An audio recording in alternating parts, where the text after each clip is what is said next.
Fala aí, eu sou o Luiz Otávio. Eu sou a Ana Cláudia, nós somos os dois faladores. E no vídeo de hoje a Netflix resolveu cometer Blonde, uma pseudo-biografia misturado com romance sobre a história de Marilyn Monroe, e é o tema do nosso vídeo de hoje.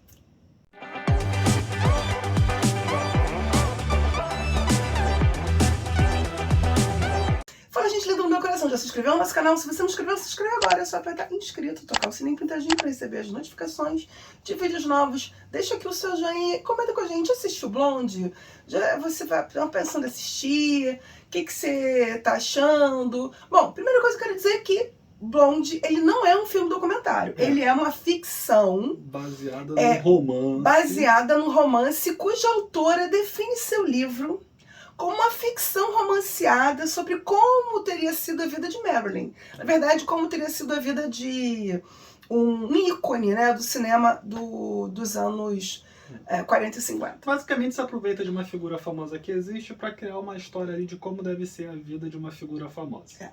E o diretor, ele também fez Jack e fez Diana, que também são obras com base em livros que são romances ficcionais, né? Uma interpretação livre sobre como teriam acontecido os fatos da vida daquela pessoa. E aí a licença poética, se é assim que eu posso dizer, né, é absurda. Eu acho que uma coisa é licença poética, outra coisa é o desrespeito, né? Eu acho também. Eu acho que essa obra, ela passa a linha da licença poética e vai pro desrespeito. Vou falar o positivo do filme, tá? E aí a gente depois passa o resto do vídeo Metendo pau. O positivo do filme é Ana de Armas. É verdade. Que é ali quem realmente se entrega pela personagem, ela faz tudo que o filme tá pedindo. E eu acho que ela mesma poderia ter dado um freio, mas eu não sei como que é essa relação dela com o diretor, não sei como é essa liberdade, como foi, né, melhor dizendo, essa liberdade durante a produção. Porque tu vê realmente que ela tá se entregando, ela sustenta o filme ali o tempo todo, né? Se não fosse ela ali, o filme seria pior ainda do que já é, porque é a atuação dela que ainda tenta dar uma credibilidade ali para a obra. Dito isto, ela não tem muito no que se apegar, porque o roteiro é um roteiro muito complicado. Deixa eu falar então agora minha parte boa também, que também acho que é a Ana de Armas.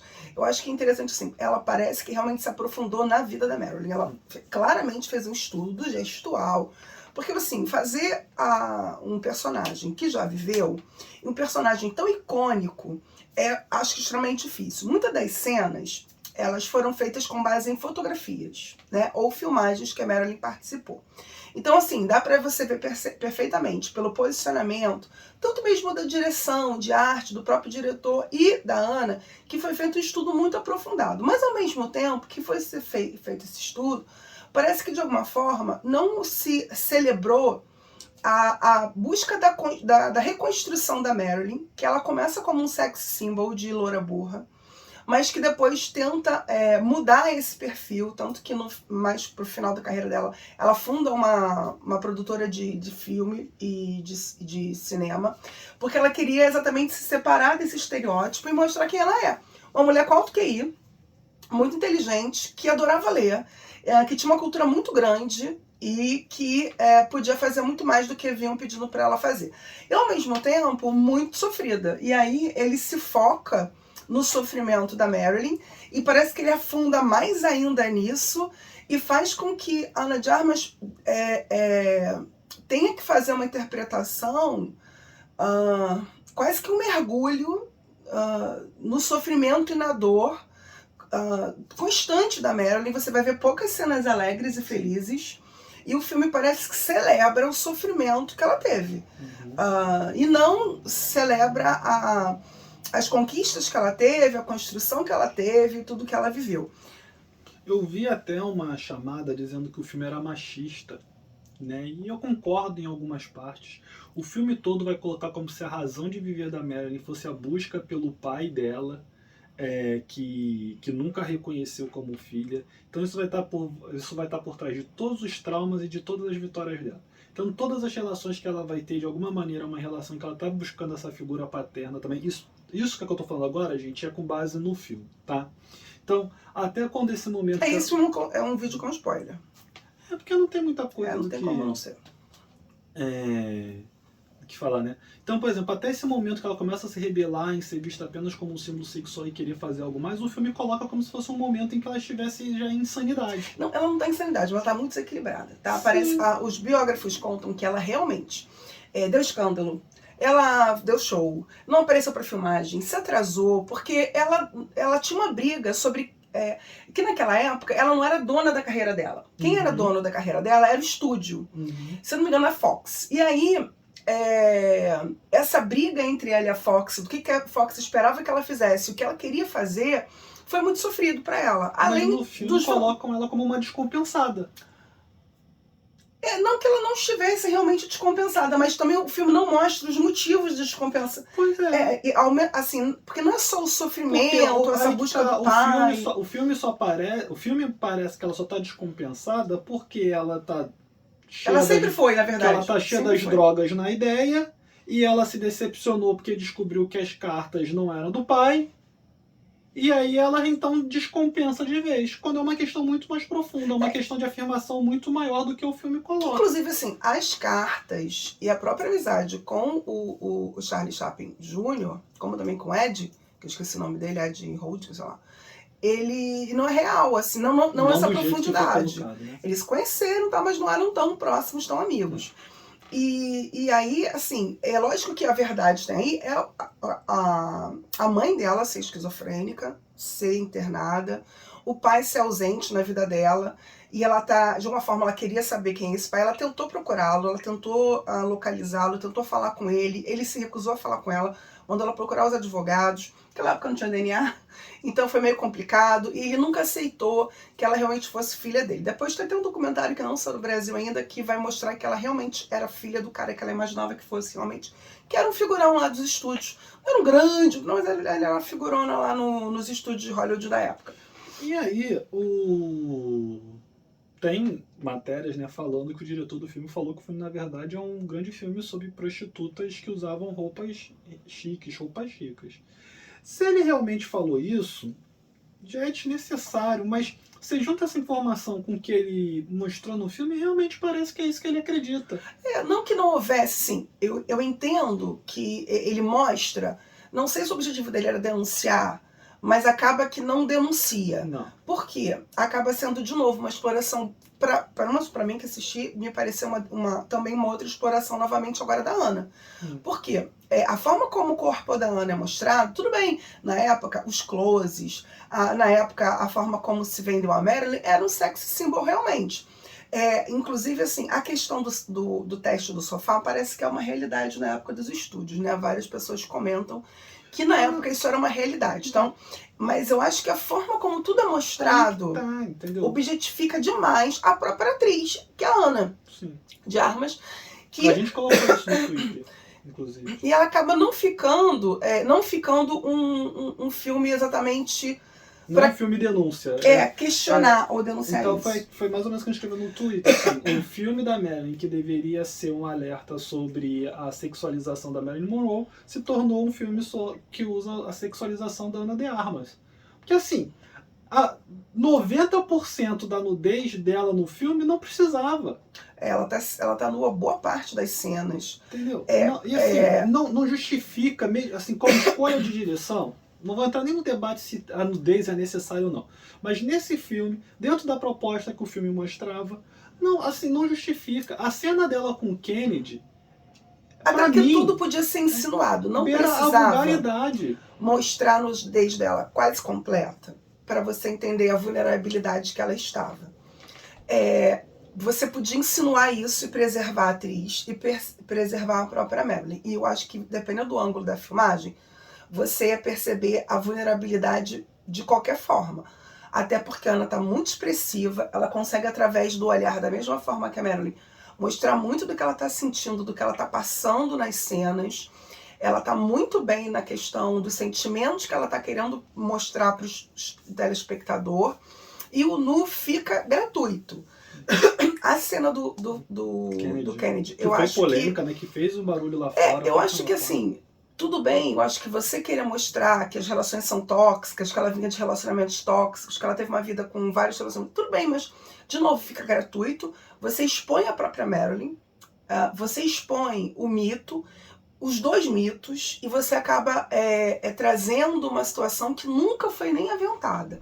É assim. E eu acho que, inclusive, assim, a liberdade, eu acho que aqui no Brasil, por exemplo, já sairia da questão artística para ser uma situação de calúnia. De você saber que falsamente o fato é crime e você mostrar como se... Porque muita gente vai comprar aquele filme como verdadeiro. A cena dela com o Kennedy... Desculpa, gente. Não teria em Emanuele. É. O diretor de Emanuele não colocaria aquela cena nos filmes de Emanuele. Tô falando alguma besteira? Não. Então, assim, Otávio, você acha que não deve mostrar? Não, se você quer demonstrar alguma coisa, existem várias maneiras de demonstrar. Ali ficou um exagero. Ficou desproposital, assim. Pra que tu botar a câmera naquele ângulo, pra fazer daquele jeito? Não tem porquê. A primeira cena de estupro dela já é insinuada e é extremamente forte. Sim. E passa pra gente todo o sofrimento e a situação terrível que ela tá passando. Então, assim, não é que o diretor não soubesse fazer ou não quisesse. A primeira cena de estupro fica muito claro isso. E na cena do Kennedy, ele quis explicitar isso. E aí eu acho que, de novo, ficou muito violento, gratuito e não somou ao filme. O filme, ele acaba sendo... Que eu até perguntei quando eu comecei a assistir o filme, talvez um filme vai ser uma série. Porque ele fica muito lento no início, com algumas partes da vida dela. Que ele vai lá da infância, mas ele não consegue ser fluido para poder mostrar e ele perde um tempo enorme numa relação fictícia, que é a relação com os dois filhos de grandes atores, o trisal. E depois você não vai ter um tempo para você trabalhar as relações com os ex-maridos. Não mostra o primeiro marido dela, que ela se casou quando ela tinha 16 anos de idade. Foi um casamento curto, mas não mostra o primeiro casamento dela. E mostra os outros dois casamentos e não deixa claro as questões, inclusive, do sofrimento dela, da vontade de ser mãe, aquelas cenas do bebê, que parece coisa de documentário da Discovery mal feito. Assim, documentário da Discovery dos anos 2000. 80. Né? Não, anos 80 não, mas 2000. Muito feio assim, aquilo. E assim, sem propósito. Isso que você falou do ritmo, vamos falar da direção agora como um todo. Né? Não da questão de como ele trata o sexo em si, mas uma direção totalmente confusa, assim. Vocês sabem que a gente não é de ficar... não li o livro, então não sei se o livro é confuso. Mas aí eu tô falando da questão técnica mesmo. Vocês sabem que a gente não é de ficar se apegando a essas questões. Mas, por exemplo, tem hora que o filme tá preto e branco, tem hora que o filme tá colorido. Até agora eu não entendi o que justifica. Uma hora tá preto e branco, uma hora... Eu já imaginei que era ela imaginando. Algumas são as fotos, sabia? Algumas cenas estão preto e branco porque a foto referência é preto e branco. Mas aí um monte de cena do filme fica preto e branco, você não consegue demarcar. Não, toda vez que tiver preto e branco é isso. Se você conseguiu, se foi ignorância nossa, escreve aqui nos comentários, por favor. Como esse que já passou muito tempo, outra coisa que me incomodou muito, são saltos temporais. O único momento ele fala 62, deve ser 62. Mas ele não deixa claro os marcos temporais para quem não viveu essa época, para quem não gosta muito de Marilyn e não entende os tempos e as épocas que ela fez os filmes. Você vai ficar meio tonto e algumas coisas parecem ser muito próximas quando não são. Porque aí era outra coisa que eu queria falar. O filme fica o tempo todo com um filtro que, pra mim, a ideia do diretor era como se fosse o tempo todo a gente na mente da Marilyn. Então, de certa maneira, até o fato de ser confuso, de você não colocar... É porque, assim, é a mente da Marilyn, é você entendendo, você vendo aquilo sobre o ponto da mente. Então, é um troço meio onírico, como se fosse um sonho, mas na verdade é um pesadelo. E aí você tem aquele filtro que deixa as imagens um pouco desbotadas. Porque tem isso também. Aí uma hora a imagem tá meio desbotada, outra hora a imagem tá crua, assim, o preto e branco, ou as cores. Eu quero mostrar que o cara tá irritado. Como que eu vou mostrar que o cara tá irritado? Eu vou botar a câmera na frente pra ele, balançando o sacudindo. Gente... Entendeu? O cara não sabe o que fazer ali. Pelo menos de novo, assim... Luiz Otávio, você que não entendeu? Beleza, se não foi eu que não entendi, desculpa, valeu. Mas assim, pra mim me parece muito que o cara não sabia o que fazer ali. Ele tava muito mais preocupado na desconstrução de imagem dos personagens do que realmente produzir algo. E... eu não ouvi essa crítica sobre Jack, eu não ouvi essa crítica sobre a Diana. Eu ouvi críticas, mas nenhuma que trabalha assim, nesse sentido. Eu esperava um filme homenagem e eu assisti um filme julgamento. Parece que uma pessoa resolveu julgar e dizer o que ela sentiu, o que ela pensou. pegam a vida dela e faz uma interpretação, um julgamento sobre quem ela era, e faz um filme que, na verdade, assim, pra mim, como fã, é ofensivo. Sobre tudo aquilo que ela lutou, que ela foi, e pra mim, é um filme que dá raiva de assistir. Assim, não vou dizer que eu tenho certeza que eu não conhecia ela, mas, cara, assim, eu achei o filme muito ofensivo. Eu acho que o filme, tudo bem que não chega a retratar ela completamente como loura burra, mas traz muito pouco sobre quem realmente a Marilyn era, além das perturbações que ela tinha. Porque ela era algo além das perturbações. A gente não sabe como que é o livro, né? Então a gente não sabe se o livro é assim, se o livro vai abordar. Mas, de novo, o livro ou o filme são obras desrespeitosas. Eu como fã me senti desrespeitada. Eu como mulher me senti desrespeitada e como fã.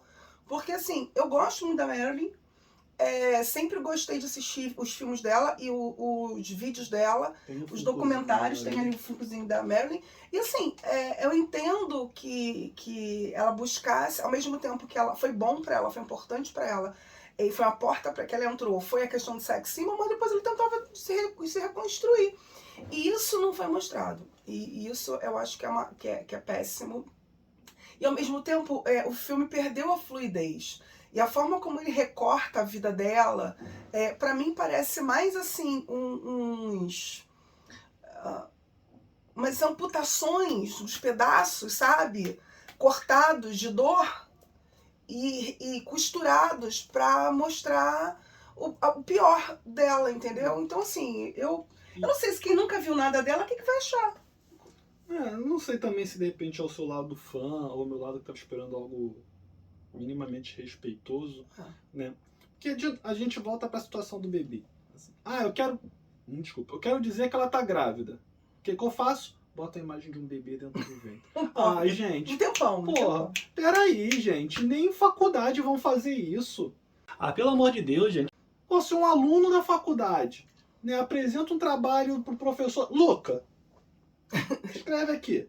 Se você precisa gravar alguma coisa para a faculdade e você precisa mostrar que a personagem está ficando grávida várias vezes, se você usa o mesmo efeito, a mesma imagem do bebê dentro do útero, uma imagem, inclusive, lá de 2000, você acha que o professor ia reclamar contigo ou não? Aquilo parecia reportagem do Fantástico. Sim, eu falei, cara. O Fantástico, eu escrevi isso lá no Twitter, não lembro se foi no meu ou se foi nos dois faladores. O Fantástico consegue imagem de bebê melhor do que daquela do filme. Mas você falou que assim, por exemplo, vocês têm noção do sofrimento dela. Ela, durante o casamento com Arthur Miller, que ela foi casada há 18 meses, ela engravidou 3 vezes. 2 abortos espontâneos e uma gravidez tubária. E o filme tu tem noção do que é você ter 3 perdas? É uma gravidez a cada 6 meses. E que sofrimento pro próprio corpo e pra mente. Então, assim, quando você vai se encaminhando pro final... A cada semestre foi uma gravidez. Você vai se encaminhando pro final disso, e não tem como ela tá bem. E o filme não mostra bem isso, claro. O filme mostra ela caindo meio na areia, uma cena meio pateta, né? E aí ela dá a entender que ela perdeu o bebê porque ela caiu na areia. Não foi nada disso, ela realmente tinha problemas. Enfim, ela teve vários abortos ao longo da vida. Enfim, alguns ela fez, outros ela teve abortos, enfim. Mas ela, depois de uma certa idade, ela tem uma busca por ser mãe, por construir uma família, ela não consegue. E é uma grande frustração, sim, que tem a ver com lá o início da família dela, com aquela mãe louca, o pai ausente, enfim, e os vários lares adotivos que ela passou, onde inclusive ela sofreu abuso. Mas, enfim, é uma vida de muito sofrimento, concordo, mas também teve muita vitória. Muito momento bom que não foi mostrado. Mas nem o sofrimento o filme mostra. Assim, até a exposição do sofrimento dela não é uma maneira de você expor o filme de que você entenda o sofrimento dela. Assim, nem isso o filme consegue. Entendeu? Você só coloca ali que é uma traumatizada, que ficou famosa, e aí em dado momento o marido dela, né, o marido da época, pergunta pra ela qual era o talento dela, como ela foi descoberta, ou o que ela fez. O Di Maggio. E ela fala, não, simplesmente me acharam. Então, assim, foi uma garota que teve uma vida muito traumatizada na infância, esse trauma perpetuou por toda a vida dela, ela chegou lá, só Deus sabe por quê, porque ela mesma não sabe, e Não, mas acho que é tempo porque ela todo... quis contar, ela lembrou do estupro que ela sofreu. Ah, bom, mas aí ela não contar. poderia dizer qualquer outra coisa? Não poderia dizer qualquer outro talento? Eu acho que assim, até porque ela era mais inteligente do que aquilo ali. Entendeu? Então, assim, é muito complicado. Aí fica chamando os caras de papai pra fazer uma referência Porque ao fato dizem, dela não inclusive, ter que não há nenhuma referência nas biografias dela de que ela fizesse isso. Entendeu? Nada. Então, assim, eu lamento muito pela Ana de Armas. Lamento mesmo, assim. Eu não sei E eu vou te falar, se ela não ganhar o Oscar, é por causa do filme que é ruim. Sim. O roteiro que é uma loucura. O filme foi vendido, eu acho que de uma maneira errada também, porque realmente foi esperado um filme sobre a Marilyn em si, não sobre uma visão da Marilyn. Então, assim, é muito complicado. É isso, gente. O que você achou do filme? Comenta aí com a gente. Você é fã da Marilyn ou não? O que você achou? O que você não achou? Comenta com a gente aqui. Se você ficou revoltado como eu, não gostou como o Luiz Otávio, enfim. Fala aqui com a gente. Quando eu assisti o filme, eu já queria pegar a câmera pra ligar, pra soltar os bichos. Foi até bom não conseguir gravar logo depois, porque senão eu ia falar muita besteira aqui. Enfim, deixa aqui o seu comentário. Se você chegou até aqui e não se inscreveu, se inscreve. Procura a gente nas nossas redes sociais. Tudo é Dois Faladores. É muito fácil de nos achar. Nós temos um projeto lindo lá no Faixa Pop, onde a gente deixa... Nós escrevemos artigos, né? Colunas, né? Sobre entretenimento. Nós temos um projeto que essa semana não teve, lá na Roxinha, que é o Amantes Imprestáveis, mas que a gente em breve está retomando. Ela com medo de falar amores emprestáveis. Amores Imprestáveis, tá bom? Beijo pra vocês. Boa semana, gente. Tchau, Valeu, tchau. até a próxima. Eu sei que eu devia me acostumar com isso. Mas eu não consigo. Eu já interpretei Marilyn Monroe. Marilyn Monroe. Marilyn